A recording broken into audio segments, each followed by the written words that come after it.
Today's stories are about the legendary Goatman. According to legend, the Goatman is half goat, half man, and used to be a human scientist who experimented on goats. A crazy story, yeah, but people have allegedly seen him. So I'll leave it up to you to decide what you believe. Now let's begin. I live in Maryland. I've lived here my whole 25-year-old life. Back in high school, I was a part of my track and field team. Running was and still is one of the few things I'm good at. As you'll see from my story, though, running was what got me into this mess. And yet, it also got me out of it, or at least away from it, for the night.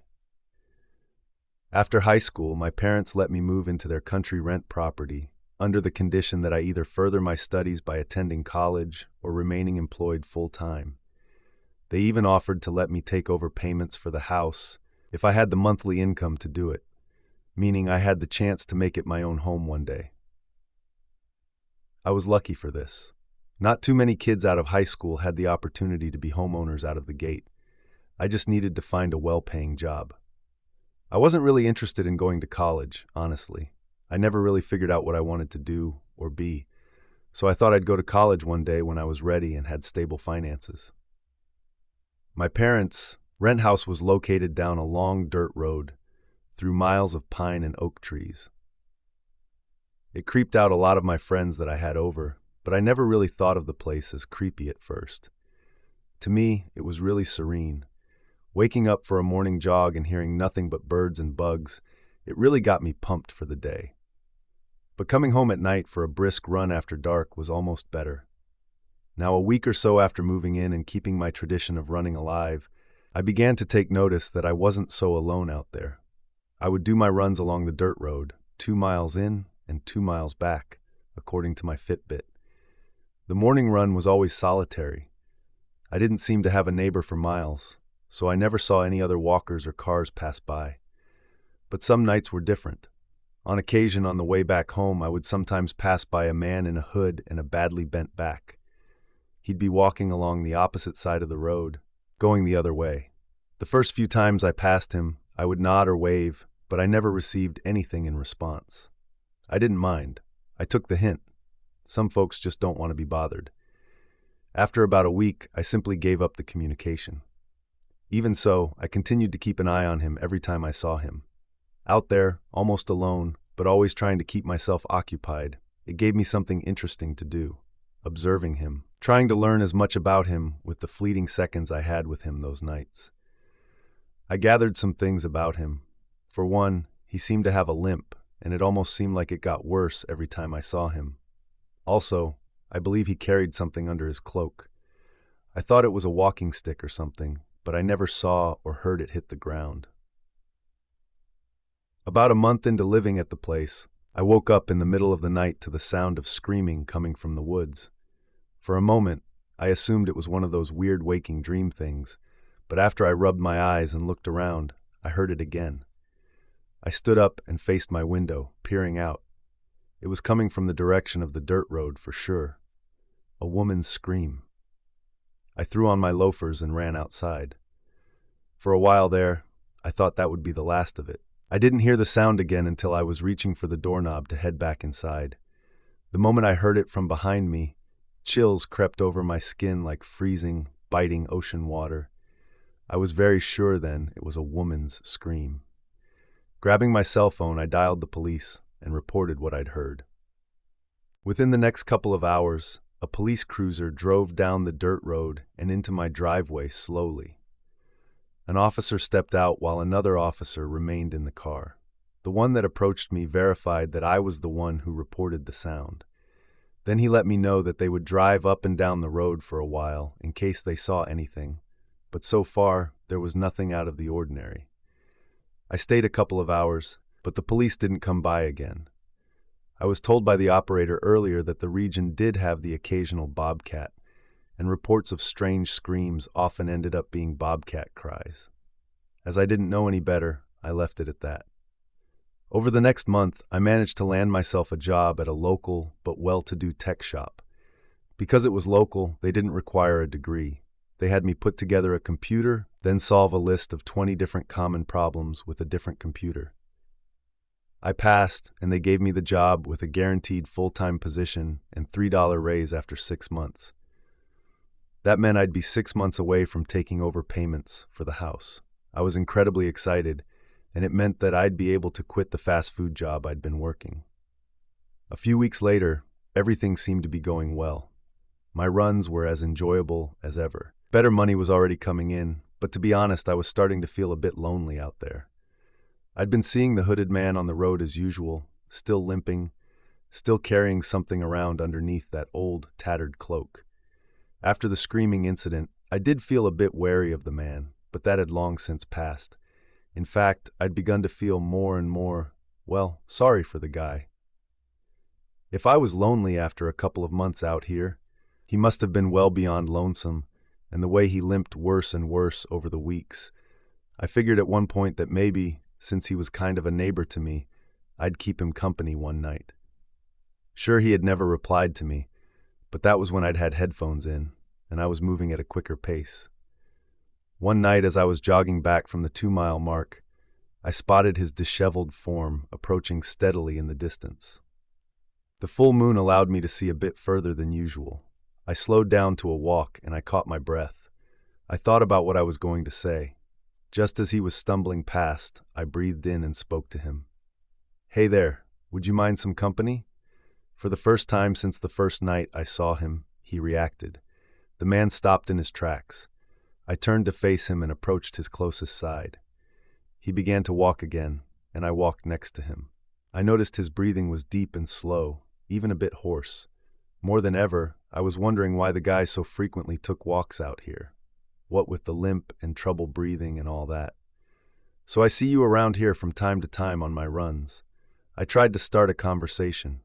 "Do you live nearby? I'm new around here myself, actually didn't think I had any neighbors." Suddenly I heard his limping gait stop. I looked over at him. He seemed to have stopped breathing. Then I heard a metallic clang on the rocks below him. Looking down, something smooth and silvery had hit the ground. It looked like an axe head. I swallowed hard and tried not to freak out. He was probably out here chopping wood, I guessed. Then something happened that I didn't expect. The man sighed, standing up to his full height. I personally stand at just about 6 feet tall, so I was surprised when he stood to my height. But my breathing stopped too, as he continued to stand to a taller and taller height. That bent back of his straightened entirely, and the cloak that had nearly dragged the ground before was now at waist height. Things that should have belonged to an old man were instead backwards bent limbs ending in something that wasn't feet. At his side, in his massive hand, was certainly a wood-cutting axe, sheening in the light of the full moon. I didn't notice that I had fallen onto my butt, staring up at this neighbor of mine. His hood had dipped backward a bit, and a forward-facing snout poked through the dark. I could see it grinding its teeth, each of them thick and ivory and square. These features reminded me of a goat more than anything else. It stood still, a mist forming in front of its mouth as it breathed perfectly well and silently, as if it was waiting for me to react now. And after finding my sanity, I pulled myself off the ground and ran faster than I ever had before.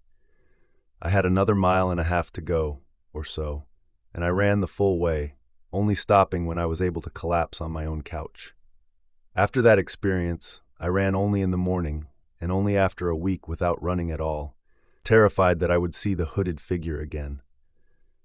I would hear more screaming the odd day of the month as they went on, and eventually I was able to have the house's loan signed over to me. The moment should have been happy, but I couldn't help but feel as if I had trapped myself in my new forested hell with something that isn't human. To this day, I pray that I don't see another cloaked figure on that dirt road. Story number 2, 1976. My mother far from lived a mundane life. Being born of migrant parents, she was always on the move. Of all the places my mom lived, she regretted 2. One was in Orange County, California, and this is the reason why. She was about 6 at the time, and her parents' older brother and baby sister lived in a hotel. They weren't allowed to enter the front because one of the owners who ran the place didn't like the way the family looked. So my mom's family was made to use an alley door, which was in a very poorly lit and spooky-looking alleyway. My mom bypassed this by slipping in an open window to the room her family was staying in. She got away with this for a while. Now there was this big dog one of the neighbors had that loved all the children, but he didn't like my mom. Every time she tried to get near the dog, he would bare his teeth and growl at her. There didn't seem to be any reason why the dog should zone in on my mom to hate, since she never showed any sign of aggression to the creature. So my mom would just stay away. One faithful day, her parents sent my mom out for a grocery errand. Of course, my mom, being who she was, slid out the window, but it was this time her own mom bellowed out, "Stop that! Use the door!"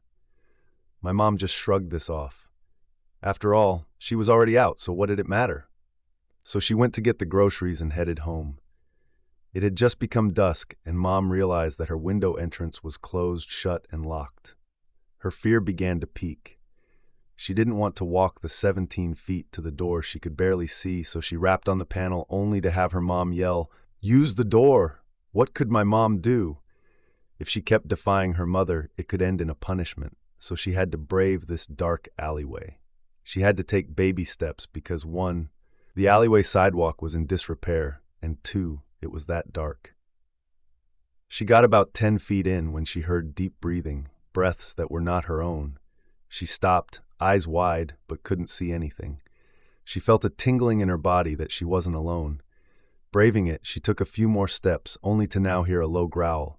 She shivered and convinced herself it had to be that dog, the one that didn't like her. She kept telling herself she wasn't afraid as she shakily reached out her hand, feeling coarse fur, sighing, "Hey, doggy." The growl that came out of this creature did not sound like any dog, but much more sinister. As the thing huffed smelly breath at her, the growl almost sounded like it said, "You are." My mom then let out one blood-curdling scream that would chill the blood of demons. Then she heard what she described as horse-like hooves running off. Her father opened the door half-panicked and asked, "Dolly, what happened?" My mom looked around. The smell of urine and wet fur hung light in the air, but other than that, there in that alley was only her and her dad. She sighed, "I guess I just, scared myself." Her dad shook his head and replied, "Well, come on in, okay?" My mom gladly did. From then on, she always made sure it was broad daylight before going in that alleyway again, and I think my mom's scream scared the goatman. Story number 3. For me, the toughest part about being a security guard has been the boringness. Going hours upon hours between rounds, trying to figure out ways to pass the time. I would work from 10 o'clock to 6:30 a.m., watching over an old warehouse that might cave in at any second by the looks of it. The place was a storage building for paper products. If it sounds boring already, multiply that by 2 and you've got the picture. Officially, we security guards weren't even allowed to look at our phones while on duty, but none of us obeyed the rule. While occasionally glancing at the monitors or at the clock to see if it was time for my rounds, I'd place my phone on the counter and watch YouTube videos. The longer the video, the better. I found it best to just find a long Let's Play with some, at least mildly entertaining Let's Player and let it go for hours. Anyway, this story happened on one specific night. Don't get me wrong, I really enjoyed my job. If the worst part of my job is it being boring, then I'd consider that a blessing. But that night in particular had me reconsidering my employment for some time. It was 1:35 a.m., a long ways away from sunup. When I glanced at the clock, it was 5 minutes past when I was supposed to take my second round of the night. I sighed and got out of my chair, exiting the small mobile building with my torch in hand. Now, I never did like where they decided to place the security building. You exit through the door and are met with woods on both sides with the warehouse in front and a paved gated road to the left along the wood line. Darkness plus woods will always give me the creeps. I just can't help it. I made my way away from the security building, shining the light along the side wall of the warehouse. From there, I made my way to the side entry door. Using my set of keys, I began to unlock it, but I immediately heard something in the woods behind me. Chills literally flew up my neck as I turned around in an instant and shone the light left and right and in front of me. All I saw was a trembling branch. Nothing else seemed out of the ordinary. "Hey, this is private property," I yelled out. Someone had to have moved that branch. "All the way out here, It was probably kids old enough to drive, but not old enough to be mature enough to think that pranking someone was a silly idea. If that wasn't the reason, then surely any thieves would realize paper products weren't exactly the most lucrative items to steal. I stood there for at least a minute, motionless, thinking that if I was quiet enough, then the culprit might reveal themselves. But nothing happened. I reluctantly turned around, finishing unlocking the door. Once I finally had it unlocked, I opened it and entered faster than usual. My creepiness had escalated thanks to that sound.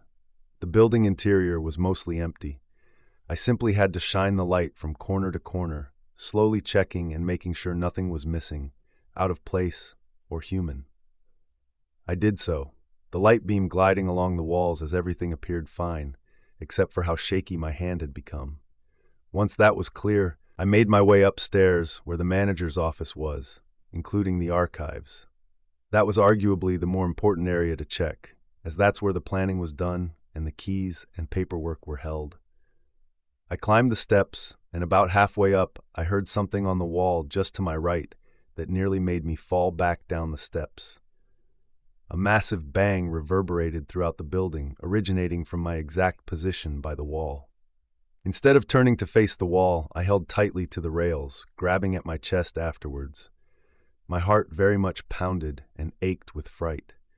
When my heart and mind both calmed down, I gulped and thought about the situation.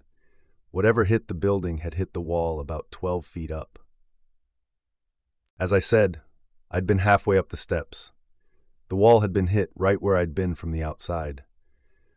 Eventually my thought, or rather my hope, was that it had been a fallen branch. But there hadn't been any wind that night, and there wasn't enough to make that much of a difference anyway. I needed to head outside to see what it was, to not only clear my mind, but also because it was part of my job. Anything out of the ordinary would need to be investigated, possibly reported and recorded. I was terrified to step outside, though. At this point, I figured there was someone out there, or some sort of animal, especially after that first sound and the moving branch. I shook it off and reminded myself that this was my job. I headed down the steps and proceeded out of the side entry door. I would need to follow the outside wall, then round the corner to arrive at the back wall where I'd been at on the inside. I walked calmly, shining the light straight, but making sure I was well aware of all the possible noises around me. Just before I rounded the corner, I heard the weirdest sound, a sort of chanting grunt that sounded repeatedly monotone and in a loop. It was coming from beyond that corner. My whole body tensed up as I approached. I swear a cold sweat had developed on my forehead. I decided I would do it all at once, jump around the corner and shine my light on the perpetrator while reaching to my side, pretending I had a weapon when I was actually entirely unarmed and defenseless. 1, 2, 3. I jumped around the corner. The back wall was clear. The forest beside it was still, but the sounds continued. It took me a moment, but I soon realized it was coming from the woods, which were now at my right and only a few yards away. I breathed in deeply, about to roll my eyes at the constant stress of the night, when I focused my eyes on something in the woodline. Legs. Massive legs that went up to my chest and bent at a weird angle. They were covered in fur.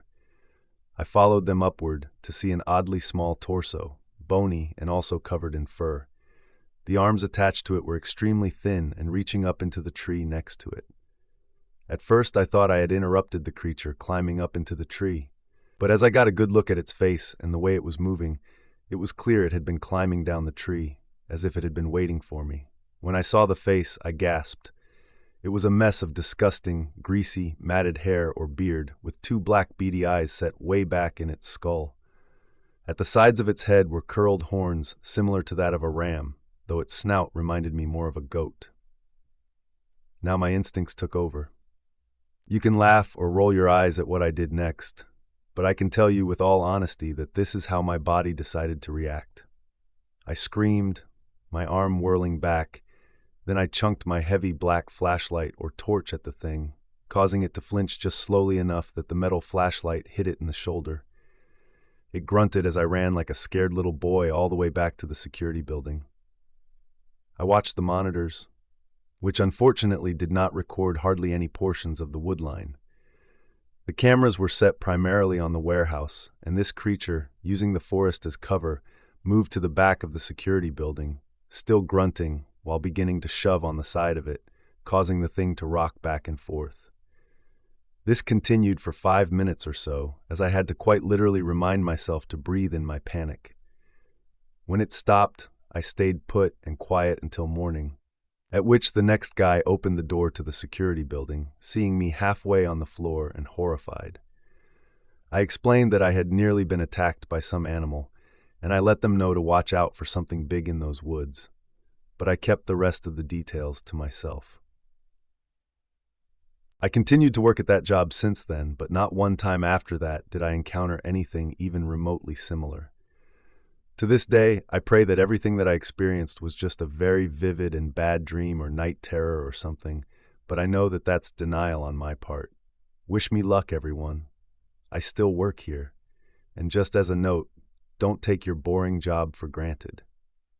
My friend, let's call him Fred, used to work as a ballpark mower. He'd show up once a week at the ballpark during baseball season, early in the morning before sunrise, and cut the grass. It wasn't a major league ballpark or anything, just what the kids used for their leagues. Anyway, we would hang out at his place, playing video games, and after a beer or two, he would always talk about how much he missed the job. And he definitely missed that old zero-turn mower he could work with. He never could afford to buy one for himself, though. On one occasion, after Fred had a few more beers than usual, he suddenly paused our co-op session of Halo and breathed for a moment. Then he said something kinda eerie. Want to know the creepiest thing that's ever happened to me? Being his friend, and a bit of a weirdo myself, I obviously and quickly answered with a yes. This is what he said. I'll tell it from his point of view. So I used to cut those ball fields for the city. I've told you that a dozen times before, I'm sure. But the creepiest thing I ever saw happened one early morning before the sun came up, while cutting the northern diamond. I had the mower going. It was loud as usual. Couldn't even hear myself think. So I never did hear the thing. Not until I shut the mower off to refill the gas and check the oil. I knelt down, pouring the gas in the mower, when I suddenly heard this weird sound. It was like a chugging sound, like a car motor mixed with a deer call. Creepiest thing I ever heard. I thought to myself, that's weird, and it sounded close too. I turned my head to the left where this hill led down into a ditch, and there I saw it. You'll never believe it when I say it, but I ain't lying. It was standing on the other side of the fence, on that hill. Now you know that thing from the old Hercules Disney cartoon? The Danny DeVito goat thing. Even that, but instead of being short and fat, this thing was like a thin druggie, taller than either of us two. It had these big, straight-pointed horns going backward from its head, with eyes that seemed to reflect yellow.